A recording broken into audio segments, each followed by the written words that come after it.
In this video, we're going to go through Learning Target 333, which talks about sketching graphs of polynomials. So the first thing is there are three things that you can pretty easily pull from the equation of a polynomial.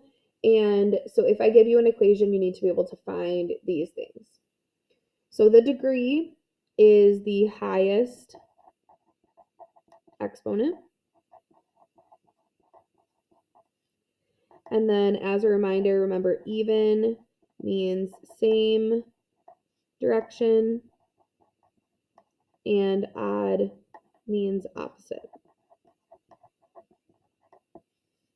So you can look and find your highest exponent for your polynomial, and then you can know if it's even or odd. The second thing you can find is your end behavior. So your end behavior depends on your leading coefficient. So if your leading coefficient is positive, the right side goes up. If your leading coefficient is negative, the right side goes down.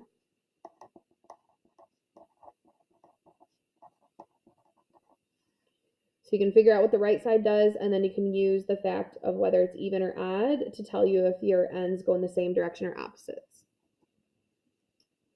And lastly, your y-intercept is pretty easy. That's just your c value. I guess I shouldn't write c value. Let's write constant. So whatever number does not have a variable, that's your y-intercept. And I changed it from c value because that's only with quadratics, but these are going to have more terms, so it might not be a c value, it's just your constant value. So pause it if you need to, but then we're going to go through an example. So here's an example with some important steps. So it tells you the polynomial, gives you the equation, has real roots here, and a positive local maxima. Sketch the graph. So step one is to place your important points on the graph. So your zeros, your y-intercept, and your extrema. So it tells me my zeros. It says I have real roots at these three locations. So I'm going to place those on my graph. So -1, 1, and 2. Then it also says, so I did my zeros, check. My y-intercept, remember our y-intercept is our constant value. So our y-intercept is 0, -2.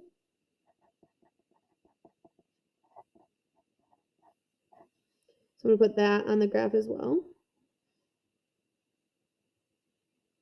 And then if it tells you the locations of any extrema, you'll want to put those as well. But all it tells us is that there's a positive local maxima, but that I don't know where. So I don't want to put anything yet because I'm just not sure where it's going to be or how high it's going to be or anything like that. So let's skip that extrema part. Step 2 is to determine the direction of the ends, and that's going to be based on your degree and your leading coefficient. So our degree first, our degree is 3, which is odd, which means that we are going to go in opposite directions. So then our leading coefficient is -1, which is negative, which means our right side is going to go down. So remember, this always tells you about your right side. So I know that my right side is going to go down, which means my left side is going to go up. And then it says include any additional information you know and sketch the graph. So what I always do is I kind of like, from wherever my last zero is, I know this side's going to go down, and this side's going to go up. And then I'm going to try to like touch every point to connect these. So this is going to keep going down. I'm going to grab the y-intercept, come up and grab this one, and go back down. And there we go. And the only thing that I didn't actually use is this positive local maxima, and I just need to check to make sure that that is true, which it is. So the additional information I had is that I had a positive local maxima, and that happened anyway right here. That's my positive local maxima. And there you go. So on the next page, there is a you try that's really similar to the one we just did. So I want you to try this one. The only thing I want to mention is that the solution, remember that means your x-intercepts, and then it tells you that you have extrema at these points. So you can plot those on there as well, which is a little different than mine because mine had all the zeros. So now you go ahead and try it, pause this video, and then when you play it again, it will have the answers. We do have one more example to go through after, so don't skip this part. All right, here's in general kind of what you should have. So I plotted my x equals 0 here, and then I did my best to do all of these extrema. And so I have one here, and one here, and one here. And then I knew that both ends were going to go up because my degree was even, which means they're going in the same direction. And my leading coefficient was positive, which means the right side was going up.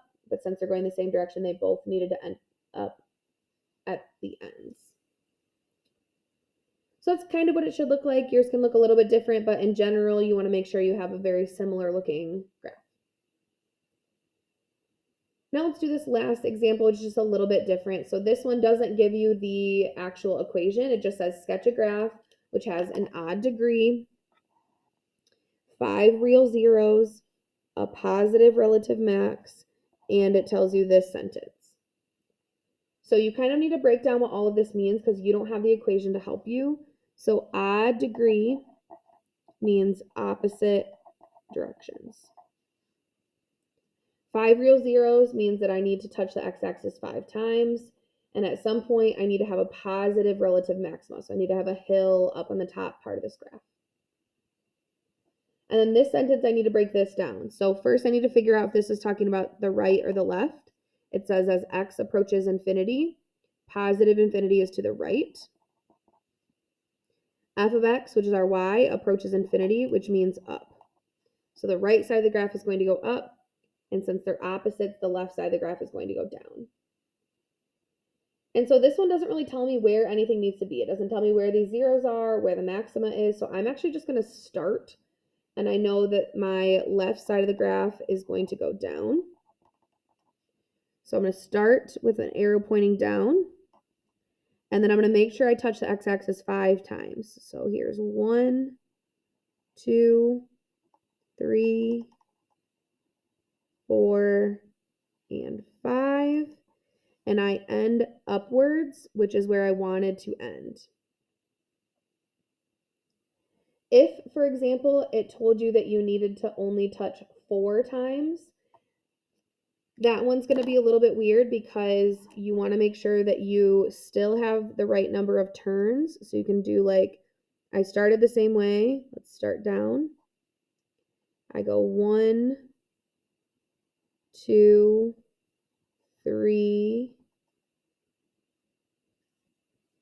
and then I only want to touch once more. So I'm just going to go down, and instead of going all the way through, I'm just going to go up like this. So now I have 4 zeros and I still end upwards. So you can kind of manipulate your polynomial to do whatever you need to do based on the characteristics. And if you need to draw it a couple times, then draw it once, see what you need to fix, and then draw it again.